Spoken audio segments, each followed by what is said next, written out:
Today's case is a very recent one. It's graphic and it's sad.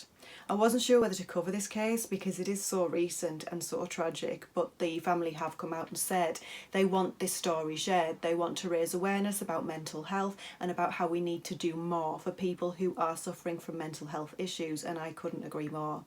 Just a trigger warning, this is a graphic case. It has details in it, so if that's not for you, maybe go watch one of my other videos. In April 2019, John Murray had been to his local pub. After the pub, he went to his allotment. He had a shed on his allotment and he went inside.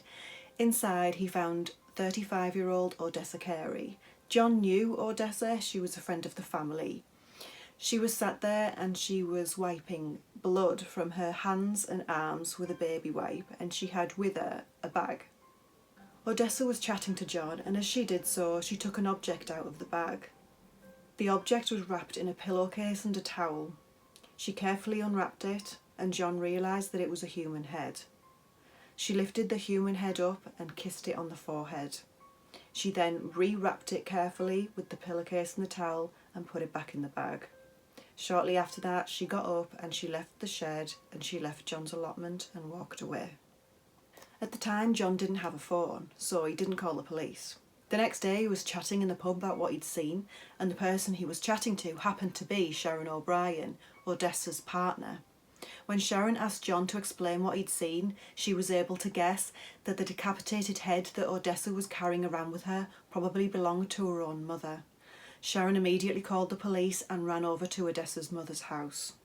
Odessa's mother was also called Odessa Carey, so for the purposes of this video, I'll refer to Odessa's mother as Odessa Senior and Odessa as Dessa. On April the 8th, after receiving Sharon's phone call, the police go around to Odessa Senior's house in Linksview in Ashington, and what they found there was horrifying. Inside the home, they found the decapitated body of 73-year-old Odessa Senior. When they turned the body over, they found a series of cuts on her abdomen in the shape of a cross, and as they went into the bathroom, they found a plastic container that had blood and brain tissue in it, and next to the bath they found knives, scissors and a mallet. Now, we're going to go back in the timeline to find out what events took place that may have led to this horrifying discovery. Odessa Carey grew up in Ashington in Northumberland in the northeast of England, with her mother, also called Odessa Carey. Dessa was described as a lovely caring girl without a bad bone in her body. She did have some mental health problems, but those were treated and so they were kept under control at the time. Now, you may remember I mentioned Sharon O'Brien before. Sharon and Dessa were childhood friends, and in 2006 they became a couple. They both raised Sharon's daughter together and they were a happy family unit. Years passed and things started to take a worrying turn for Dessa. Sometimes she would be her usual self, but other times her behaviour would be unpredictable and quite scary.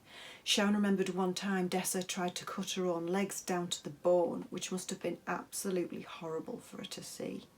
Another time Dessa took a wallpaper scraper and tried to smash through the wall to get to her neighbours because she thought the neighbours were trying to kill her and her family. It got so bad that in 2017 she held her mother, Odessa Senior, Sharon and Sharon's daughter hostage in her house, and it was then that she was sectioned and held in a hospital in Sunderland. Odessa Senior was described as a lovely woman. She had had cancer twice and had beaten it both times. She had some mobility issues, so would use a scooter to get from here to there, but despite her challenges, she's had a very bright spirit. She was very supportive of her daughter Dessa, and Sharon also said that she was like a mother to her too. In January 2018, police are called to Odessa Senior's house. Dessa has assaulted her mother with a bathboard. A bathboard is one of those things that sits across the bath that you put things on like a shelf. So then she goes to live in a hostel. By the end of 2018, she's thrown out of that hostel and goes back to live with Sharon, and things just get worse from there. Dessa would sit in the middle of Sharon's kitchen laughing and screaming hysterically, and when Sharon would ask Dessa who she was talking to, Dessa would say, "The voice is in my head."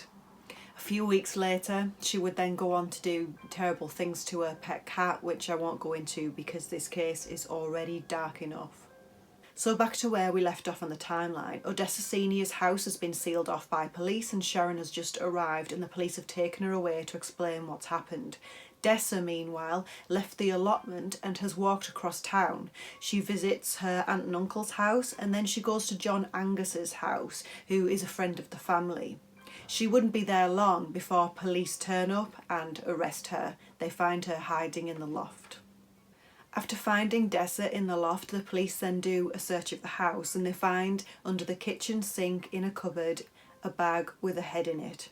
There is actually footage online of Dessa being arrested and you can see that she's not with us anymore. She's gone to another place in her mind.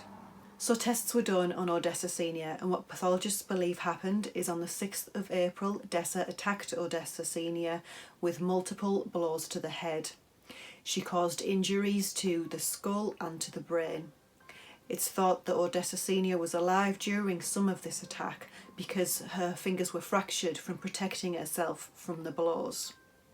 The dents in her head match perfectly with the mallet that was found in the bathroom. Dessa then severs her mother's head with knives and scissors and cuts across into her abdomen. The pattern of the blood staining on the walls, the ceiling and the bed suggests that Odessa Senior was dead when Dessa started to decapitate her. She took the head from the bedroom to the bathroom and took the brain from the head and placed it in a plastic container in the bath. She then washed the mallet, wrapped the head, and as we know, she took it with her and went to various locations before she was eventually arrested for murder. Sharon visited Dessa while she was on remand at Low Newton Prison in Durham, but Dessa didn't believe that Sharon was Sharon. She believed that the real Sharon was dead and that this was a clone. But this was nothing new for Dessa because 18 months before the murder, she'd already said that she believed all of her friends and family were clones. In October, Dessa is moved to Rampton Secure Hospital in Nottinghamshire. It's deemed that she is too unwell to stand trial, so what will happen instead at Newcastle Crown Court is a trial of facts. This is where all of the evidence is gathered and presented to a jury. Jurors are shown CCTV footage of Dessa walking through Northumberland with her mother's head in a bag. The jurors are also told how Odessa Senior's family warned her that Dessa had not been taking her medication as consistently as she should have and that she was a danger to her. But Odessa Senior refused to turn her back on her daughter.